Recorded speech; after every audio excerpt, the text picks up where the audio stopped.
Leo hii tukiwa hapa, Mheshimiwa Raphael Tuju, tukiwa hapa kwa kanisa, tumepata habari ametekwa nyara kwa sababu ya kutetea mali yake, kwa sababu kusema anajua wezi wa hiyo mali, kwa kuenda hata kufanya kanisa pale.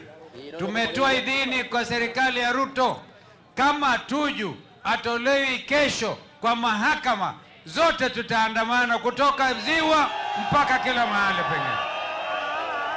Wangapi wako tayari kuandamana? Kwa sababu Tuju alikuwa waziri wa Uhuru Kenyatta, na hata tukiwa hapa niliona simu mbili za Uhuru, nikimaliza nitampigia simu. Pengine alikuwa akisema ulizeni mambo ya Tuju.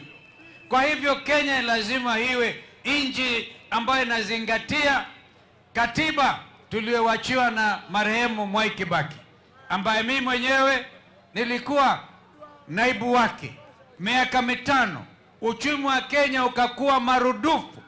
Kila mwananchi wa Kenya alikuwa na pesa angalau mfukoni. Ile kidogo ilikuwa imewachwa na Kibaki, Ruto amechukua yote, analeta affordable housing, analeta SHA, anaharibu masomo ya watoto.